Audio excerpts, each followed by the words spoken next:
But to me, a core component of talent is wanting it.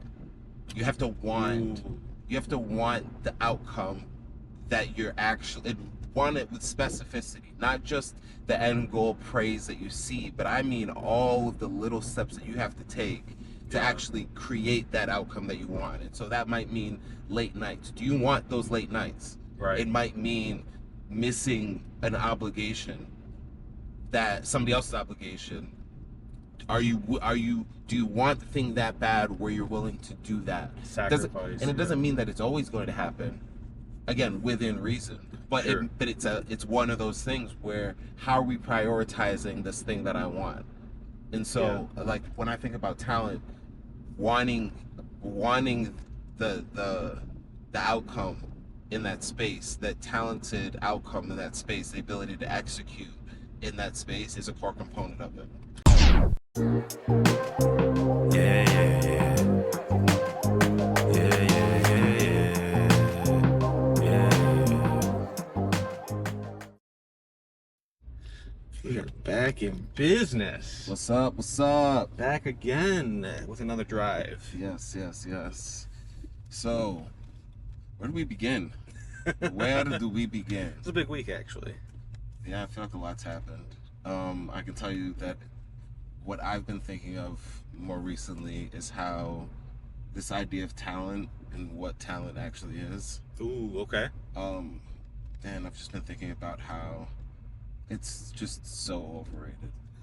Okay, let's double click into that. Why do you think talent's overrated? When I think of talent, it's like this, I don't know, I think when I think of talent, it's just this blanket statement. It's this blanket label for people who can do something skillfully. Okay. But I think like, the reason why I'm thinking about this is I've been listening to a lot of older founders across different industries, like different podcasts that go into founders and business people that I respect across industries. I've been searching and reading about just the history of different tech founders. Oh, yeah. And when you hear modern people talk about the highlights of successful founders in the past, a lot of times people skew to that person's just different. But when you actually go and read for yourself what that person actually did, or you study and you learn the history, you realize that there's so much more work that went into this mystical talent. But I think we like, as a group of, as people, we like the idea that somebody's just better, Gifted. gifted. Yeah. This person that did this amazing thing. It's almost easier for our brains to reconcile that, or it's easier for our brains to make sense of the situation and reconcile the disparity by just attributing that this person just has something that I can never have. Because now I don't have to think about, okay, what do I need to do to get there? And again, within reason, right? There are some people that I think through fortunate circumstances do have a gift beyond trainable ability. Right. When you learn something at 2 years old versus 20 years old, you're going to have so much outsized advantage of reps. Yep. But the gaps that you can close, even as an adult, I think are largely overlooked. That's interesting. An analogy that we like to come back to here is like sports. There's a lot of sports analogies just in our videos, and I think there's a certain level of like physical attributes that work in a sports environment where you're like, all right, like that person has some gifts in terms of, their physical attributes, but then everything beyond that is the actual hard work and stuff that you don't get to see. Yeah. And people say, oh, well, it's not just the fact that he has this physical ability. He also has these other gifts. It's like, no, he actually refined those. Those are skills, not gifts. Mm. So the difference between skills and gifts, I think, is very interesting. Yeah. The difference between skills and gifts. So how would you describe the difference between the both? I mean, when I'm talking about like a gift, it's a God-given gift. It's something that is just a dice roll, right? Okay. My parents, I got lucky that they had these genes, or I'm lucky that I grew up in a bilingual community, something like that, where it was just a luck of the draw, and it's a gift that you now have that you didn't have to work for necessarily. Versus skills takes dedication, time, integrity, and intent to develop those things. So a skill is more rooted in a person's, let's say, conscious development, as opposed to a gift, which can be more circumstantial, which could be genetic, but not necessarily. 100%. But it's beyond the person's initial control that kind of aided the whole situation. Yep. Yeah. Something that would not be in your control that's not like genes would be like the multilingual community. I have a buddy who grew up in a community in Michigan where they spoke Spanish and English. And so, just by luck of the draw, he then went through middle school, high school, and then into college, just having two languages in his back pocket. And it's something that, he didn't have to ever struggle or learn. It was just like, he kind of like grew up with it. But, yeah, it was interesting when you were talking about talent, because I've heard a lot of people talk about, like, working with the talent, describing as like a person. Yeah. And that always feels weird to me. Yeah, this is another thing, but it's still in the same realm of how we talk about things has such an impact on how we process the things. That's true. Like, for instance, the talent. So there's so many implications there. Are we saying that this person is talented and we're not? Are we saying that this person is just more talented than everybody else or has a more valuable talent? Are we saying that, like, there's so many different things that when it's said, I think the person who's saying it knows what they mean, but there's so many implications that, somebody receives it and then they act based off how they received it. For some reason, when people say the talent, it feels like a raunchy term to me. The talent? I'm going to go look at the talent. It's Okay. like, what? Wait, what are you saying? Yeah, I conflated a lot more with, or I associate it more with entertainment. And there are raunchy avenues in entertainment. Where you might be talking about the talent. It might just be a product of our times too. I remember there's like a scene in The Office where this like really over the top guy is like, "I'll take you down to Tallahassee and introduce you to the talent." And it's like, all right, there's like some kind of like, I guess like a sexual or like raunchy like way to say like, the talent. So it's a person, I guess, that's doing the work that other people might not necessarily want to do or know how to do in that context. And then in the other professional context, it's like the content creatives, the people behind the people in front of the camera. That's how I've also seen it used, and that's where I think we're going with it. Well, I'm more talking about it in terms of talent is overrated when it comes to success. And when somebody's like, even when somebody's considered a natural at something, to me that's also very like limited in view, because ultimately if you're really skilled, then the thing that you're trying to execute becomes talent or becomes natural. You can execute it naturally. Yeah. And then when you can do something naturally, then it comes off as talented. Like even with language, learning, like you're talking about with your friend with their multilingual. Yeah. There's so many different approaches to it, and if you have a great teacher, a good teacher will give you the infrastructure to learn effectively, to learn on your own. They're not just gonna force you to memorize material. To me, that's like very mediocre teaching. I'm not gonna say it's bad teaching, but it's mediocre teaching. Yeah. And so, if you have somebody who gives you a great system to learn, you're going to appear more talented than everybody else. And the craziest part about it is you might not know how you're better at learning than other people. You probably assume that other people see it the way you do. Right. But if you learn something at an early age, you end up being able to process information better and faster. Going with our sports analogy, I'm thinking about LeBron James and how he always talks about how he learned to play the game the right way. Yeah. Even looking at his son, Bronny James, he learned to play the game the right way, which becomes even more interesting because he didn't put it together until he got into the NBA and he was really really tried for his skills. His numbers don't reflect that earlier on, and I think that's why they drafted him earlier, or they drafted him at all, is Yeah. because it's not just because he has the physical tools, but he was also mentored The potential's there.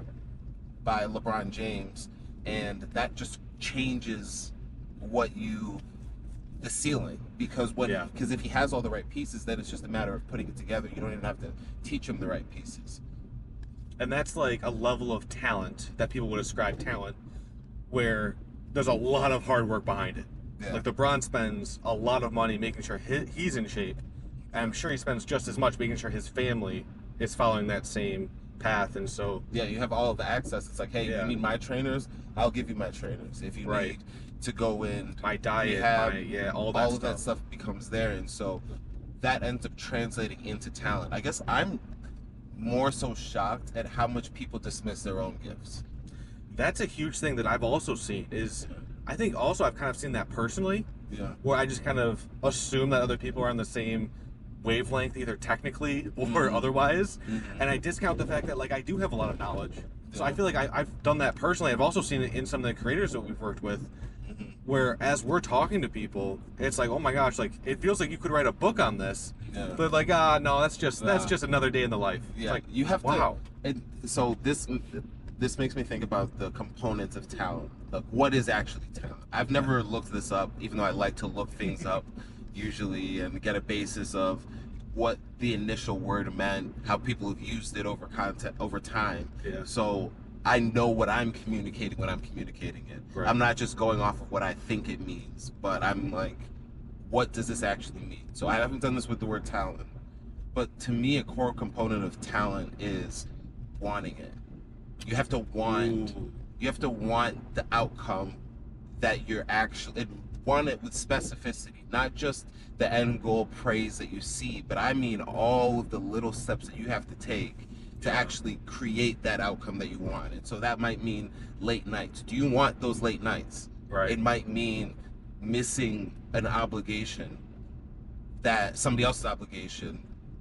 Do you want the thing that bad where you're willing to do that? Sacrifice. And it doesn't mean that it's always going to happen, again, within reason, but Sure. it's one of those things where how are we prioritizing this thing that I want?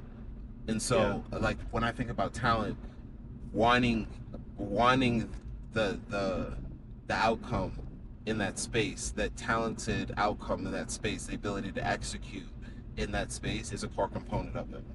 Do you think that people put their North Star as being talented in a space, or is that a byproduct of trying to achieve something else?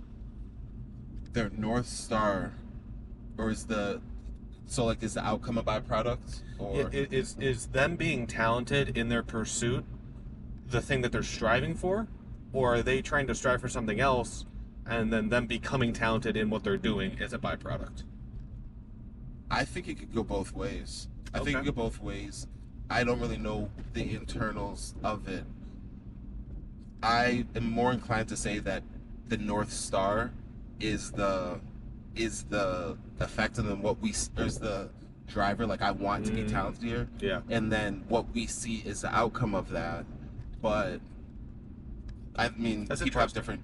different drivers. Some people, it might be like, I want to provide for my family, and so Sure. this is, I'm going to work hard because in my mind, success is being able to provide, and then I'm so skillful at these other things because I want to provide. But I think the most talented people are really rooted in the process of that specific thing they're trying to become skillful at, or become artists in, or become talented in, because I think that's like the whole loving the process for the process, for the Yeah. sake of the process. Yep. But what do you think? I think it's a little bit of both. I learned this on another content that I was watching this week, where a lot of people, it's an either or question, and I framed it that way. But like, I just like embracing the and. I don't know why. It's just like something that I'm leaning on this week is embracing the and Embracing the end. not the or. Okay. And just, I think there are a lot of people at the top echelon of their world, right, where they are striving to be the most talented person in the room at that thing. I'm thinking like LeBron James, some of the the other great basketball players that are playing in the finals this week. But I also think there's a lane where people are trying to achieve something else and they become super talented to in another area to achieve what they're trying to do. Okay, talk to me. Right? So, and this might not be a perfect example because I'm just thinking of this off the rip here, but like a Steve Jobs, right? Is he necessarily talented at design or marketing, or was he trying to achieve something greater? And then to do that, he had to become he had to become talented at these other things. What would you say Steve Jobs' North Star would be then? That's interesting. I had a comment that stuck with me around that is don't ever let somebody who's a billionaire tell you that they don't like money. So I think there's probably a driving force there. But I also think he saw things differently than a lot of other people did when it came to like the reasons why people buy products. Okay. And so I think his end goal was getting people to buy his product, and to do that, understanding, hey, I need to be really talented at reading the market and the way that people make decisions with their money. And then, okay, how do I appeal to that? How do I build that trust, build my brand in a way that I can capture that? And I can do that with design. I can do that with good storytelling. Yeah. I almost feel like that was the thing that he eventually became talented at, like almost world-renowned for. But I don't know if that he was trying to start a company saying, we're going to tell good stories. That to me feels like a Johnny Ive kind of design. We're here to tell good stories. Yeah. Almost like like the talent for the storytelling and the marketing came as a byproduct of the North Star that he had. Do you find that you have learned adjacent skills in our pursuit of building this company? Absolutely, right? Like, I wouldn't say I'm talented in a way that most people might think, but refining those skills and becoming better and better and better at things that aren't just technical or aren't just, creative. There's small things, and it doesn't have to be a pursuit of a business to learn these things, but being intentional about what you're doing and being able to iterate on that stuff is where the progress is made. Yeah. I think when I think of Steve Jobs, he always talked about building insanely good products. And so to me, that's his North Star. That's the thing that he wants to be amazing at. And I think he developed a talent for that. I think even digging a little bit deeper into that about producing insanely good products, the next question is, okay, well, what does that actually mean? Right. Because people will hear that and I think he said making insanely good products, but people will hear that and then they'll only think of the end result products like the iPhone. But I think when I think of product, I think of the act of producing. That's why I said that. Okay. Producing, like your job is to produce the thing. And it's so funny how words can be so slippery. Even the way you pronounce it, it can imply so many different meanings, even though it's rooted in the same word. Like you can say produce, and you think about like plants, and you think about vegetables, and you think about fruits. And that's just something that was produced by plants or a garden or a something that created the food that we're actually eating. It's like the produce. But then with products, it's when you dig deeper, it's like, okay, it's the act of producing, and then there's also the act of cultivating, and then all these adjacent skills that you need to do to make sure that this one thing can be produced. Even when you look in the music space, it's like a producer. Exactly. People used to conflate a beat maker with a producer. Yeah. But a beat making is just an important aspect of producing a song. Right. And so a producer that usually became famous or popular or successful usually had the skill of beat making, because that was one of the things that would get in the way of production. Yeah. But when you look at a producer in the music sense, then, or in the movie sense, they have a different role. Completely different, yeah. Some people are just, okay, we're just going to make sure that the money's good and that we stay in budget and that um, we deliver a product in the scope of the budget. Other people are more hands-on. They're Right. going to sit in there in the editing room. They're going to sit in there directing. They're going to sit. Some people might even act, and then Yeah. executive produce. And then there's different areas of production where you have your producers, then you have your executive producers. And so the lines are blurry, but I think there is a through line between different industries, from agriculture to music to movies to technology, where we have, coming bringing it all the way back to Steve Jobs, we have somebody who I think his main goal was producing technology products and all of the skill, and he would had a really wide scope in terms of the skills that he could use to make sure that what he produced was consumed. And all those skills that he was growing and refining are talents to me. Okay. Those are the skills that he had to learn. They're not gifts. He wasn't gifted this ability to just be like, yep, I'm building great products and that's what I do.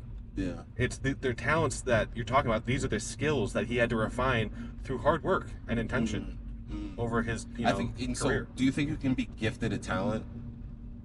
Gifted a talent? Yeah. A predisposition to execute a skill more effectively than the average person is what I would consider gifting a talent. Well, it kind of depends on what you mean by talent, right? Like, I think in a very physical sense, you could have a potential where there's like someone's just gifted at, throwing a baseball or something, that's just a little bit better than some other people. But for the most part, no, I don't think you can be gifted with talent. Okay. Okay, that's interesting. I think you can be gifted a talent. Oh, okay. Because I do think that there's almost like a roll of the die when people are born and enter into a situation. But I don't think you can. I don't think that gift means that you can cultivate. That you could automatically cultivate your talent. So you could be born with height, but people can work around that. I mean, people are made to adapt. And so Is height talent? it could be seen as talent. I mean, Yeah, I guess in that area, I could see that being especially if you can use it. As But an see, now advantage. using it, I feel like is the talent. Oh, Just having an accolade of, hey, I'm 6'5". okay. If you can't use it, you're not talented. Just because you have the height doesn't make you talented. I agree with that. And so to me, it's the skills that you have to work on to become talented with the gifts that you have. But when we talk about gifts, it's not just God-given gifts. We also established earlier that it could be a coach, an early coach Oh, or mentor. 100%. I think Tiger Woods was gifted the talent of practice, of hard work early on, and a system of development because his dad had him playing golf at 2. I think that was a gift that helped him develop the talent for hard work. Most people don't have the access. Like, I didn't ever have the access to a golf coach at 2. My parents just, weren't about that. And so that gift that he was given allowed him, I think, to then develop the talent that he could then pass on to his son. But I guess what I'm saying is that there was a talent, like he was gifted that from his father at an early age, which allowed him to then say, I want to go and develop this. Yeah. It's interesting because, like, at that age, I don't think you can intentionally say, I'm going to put all this work in. You almost need, like, a parent figure to come in there and kind of show you, like, here's the framework that we're going to take you through because I want you to be successful at this. I was just at a 2-year-old's birthday party recently, and I was like, there's no way that this person is, having all the ambitions, that, like, let's say Tiger Woods would have at 2 years old. Like, it's just different. It's so interesting. This is not as closely related. Yeah. But it makes me think about the difference in developing skills and talents and then gifting that I'm really fascinated right now about the idea of being gifted mindsets, frameworks, talents at a young age. Yeah. From your community and people around you. And on top of that, God or a high power. But the thing that's really interesting to me about it is how in a space or in a space where it's more community driven, you have the whole community raising one kid. Yeah. You almost have more opportunities to be gifted talents versus one where it's you're just you, your partner, and your kid, and this is where all the gifts are coming from.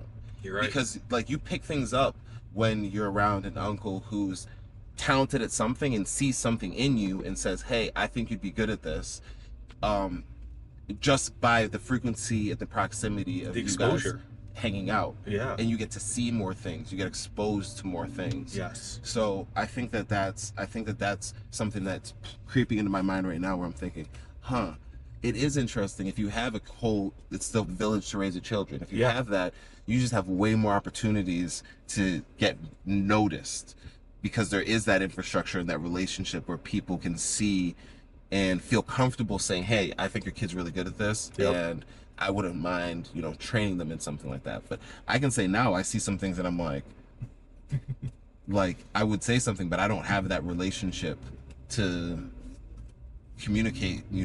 That's interesting. So I guess like compare and contrast that with how it works in the adult world. Why don't we have those same communities as adults, where it's like, hey, you're really talented at this. I would pay for that, or I would want to learn from you. Okay. In terms of like somebody who's talented, spotting somebody out and picking that out, or Kind of, yeah. That clarify that a little I bit think more. that entire environment where you'd have people who are obviously a little bit more talented or, mature in their talents, then you have other people that are probably just getting started, and it's like, we should have more opportunities in the adult version of that to grow your skills and be exposed to more things. Because it's so easy just to fall into the mundane. It's so easy just to fall into what you already know. And I think that's actually shutting the door on growth. And you never want to do that, especially as an adult. Yeah. It's just so easy to shut that door. When you're a kid, it's almost impossible to shut that growth door. Yeah. You're just absorbing everything. And then, it starts to harden over a while, and then it becomes easier to shut that door. And you have to fight that. Yeah, I guess that lends itself to the whole idea of mentors.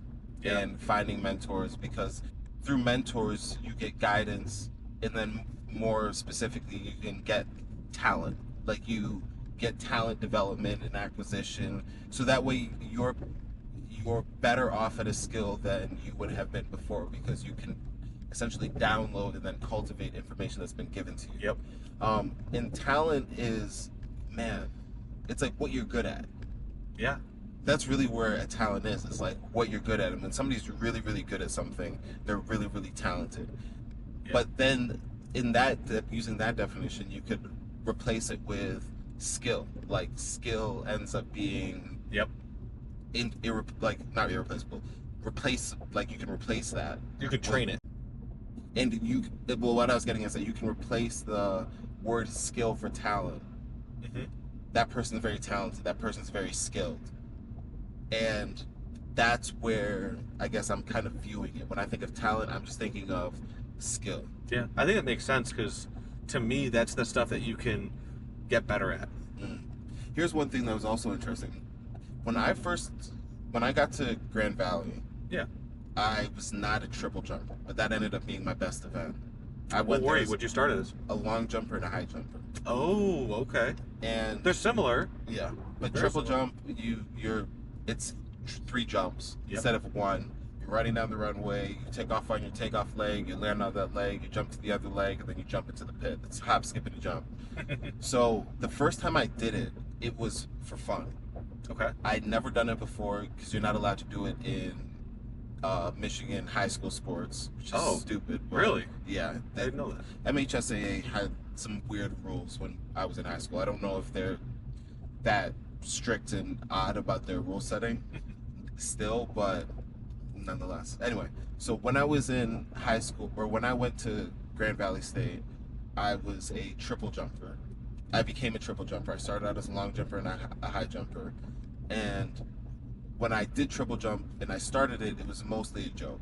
Like, I was going out there, I was like, I could do that. I was talking shit to some of the older people that were doing triple jump.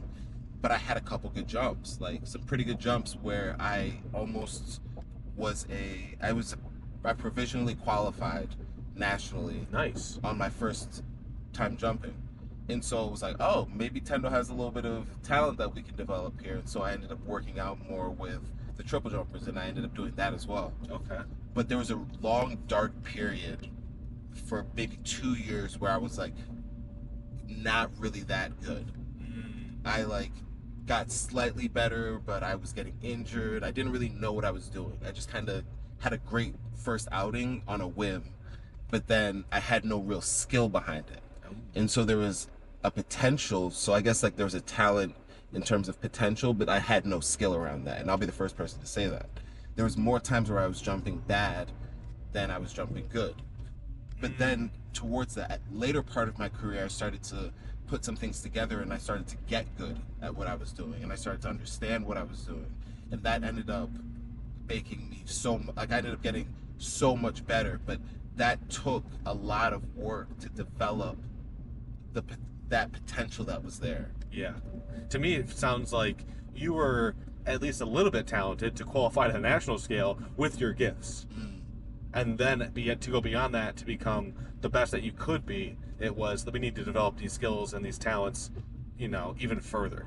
But it actually goes deeper too, because there's the conscious and the subconscious mind, and the subconscious mind at a really high level takes care of a lot of our background processing. Yeah. And the way I like to think of it is our awareness is like the CEO of our body, and then we have a whole company, which would be our body, that takes care of all of our high level orders. They do a lot of things that we're not even aware of. And so we delegate a lot of the functions of our body towards managing our body and keeping us alive. In this space where we were talking about sports, I think that a lot of how we identify talent is by the subconscious responses in a situation. So if somebody has a great game and they don't necessarily know how they're doing it, people start to say, okay, I think we can work with that. I think we can shape that into something where you have more command. If somebody doesn't show those signs early, then we just say, oh, that person doesn't have it. I guess my rub is that I think we are actually leaving a lot of talent on the table, because I think that initial showing, while it's a good indicator on how we should invest our time, I don't think it's the be-all indicator of how good somebody can actually get. Oh, that's true. And then people shut that door because it's like, oh, they're not going to have what it takes to get to the next level. Yeah, I was talking with a friend who's very knowledgeable about sports, and we were talking about baseball. Yeah. Something that I'm not really super knowledgeable on, but I've been learning more about this year. And baseball is a very, very skilled game. Yeah. And it's they track a lot of metrics. And we were talking about the studs that just show out right away when they're in their teens, because baseball recruits that early. Oh, yeah. Even younger. And then the people that are more of a slow burn and get really, really good, like when they're 24-ish. Interesting. They're good. They're better than the average person. They're in the minors, but they don't really start to accelerate until 23, 24, 25. And then, but after then, they can still go on or at that point, they can still go on to have great careers. And so that becomes really curious to me. Yeah, that's interesting. And that's probably the force behind them developing their talents even more than what they were gifted, to become, into the minors. Yeah, here's another one too, actually. Yeah. Is in technology, we'll kind of bring it back home, right? In technology, I've been in a situation where I've seen somebody who I think has a good technical mind, because they've shown it in other areas, and I'm like, you'd be a good developer. And they're like, nah. I'm like, I've been in here. I've seen a range of people that have, come through the academic space. Yeah, really, really talented people that just picked up the computer at an early age, and that's where they got their skills. Right. And I'm like, I'm looking at you. I've had some degree of success. I'm looking at this person. I'm like, you'd be great. And they're like, nah. And that's so interesting to me, because going back to the whole part where we're talking about, if you don't want it, it becomes invisible to you. If you don't want it, you can be told, hey, you have a talent right here that we can develop into a skill. And if they don't want it, they can basically brush aside a skill or a talent that could have, or a talent that could have been developed into a skill, but because they don't recognize it, it never ends up coming to fruition. And something that is so insanely painful is when this happens to somebody that we know that could quadruple their salary, let's say, which would make their life 4 times better, essentially, right, than where they're at now, but they're closing that door. Yeah, I think that's You one. know? Well, I think that's It's like a really tangible way to kind of attribute what we're talking about is I think the fact that there's these doors that people close on themselves. They discount their own talents, yeah, right? And it's like if you just and I think that's a fun thing that we get to do is help people realize that the door's not closed. Yeah. There's a talent here that we can help you develop, and that can actually bring so much success and good things to your life. And so don't shut that door. yeah. I think the when we talk monetarily, I think that's a reflection of the impact and value that you're able to introduce into the world, and it's easier to quantify that. Yeah, But that's why I bring it up as an example. It's really easy to understand. I hope. Yeah, but the I think the larger picture is that when you're able to generate those levels of income, I think that's a reflection of your ease and comfort with your abilities and your skills. Yep. And being able to lean into that and develop that is really, really crucial. And so if you can't see that, then that ends up by definition just like limiting the amount of things that you can and skills that you can actually develop. And so that's like, I guess, I mean, there's like a lot with passion, which comes into the whole developing of a talent into a skill. My use case case in point, there was talent, so I guess an initial showing of some skill. That's like almost what we'd call talent. But that took a lot of hard work and a lot of going through a lot of doubts. But getting to the other side of it, it's like, oh, okay, okay, that's always worth it. That's always worth it. Once it starts clicking. Yeah. 100%. So yeah, that was a great conversation about talent and how we think about it in terms of what makes up talent. Yeah, and the building blocks. What our idea of talent is because I don't think we all look at it the same. Right. Like, I think a lot of people look at it differently. And what the saddest part is when people think, hey, I'm not talented. It's like you have a talent for something. Yes. It just might not be as culturally valued. Not even valued, but it can lead to that. Because this is another thing, too, is these invisible talents. Some people, we look at some people and say, oh, that person has a talent for basketball, okay, with LeBron. LeBron, I would almost assume, looks at his talent more in his mindset, in his understanding, and his ability to apply his mind to basketball. Oh, yeah. So that's different. People look at it and say, oh, he's talented because he's 6'8". He's like, I'm talented because I'm a genius. They're ascribing different, and they're looking at different things. And so what people call your talent might not be what your actual talent is. True. Very true. Some people have a really, really big capacity to keep a calm mind under pressure. And that is a talent when you look at how many people crumble under pressure. And so if that's your talent, you can end up developing that skill and then broadly applying it to a lot of situations. Yeah. And that could end up showing up as you being able to hit a shot at the last minute of the game or score a goal at the last minute, in the last minute of a game, or right. Compose a musical piece, or make sure that you are always good at the most valuable team member in a Call of Duty campaign. Like sure. People that just don't mess up at the and know how to keep their calm, and they recognize that about them, and they can develop that. And so, like, that's another fascinating aspect of talent. The idea that what we see as talent isn't always what the actual talent is behind the curtain. Yes. And then also not making the misstep of ascribing the success to something that is not the talent. Right? Like LeBron, like you said, isn't talent. He's not one of the best to ever do it because he's 6'8". Like, that's not... There's a lot of 6'8" people. Exactly. It's a combination of things. Yes.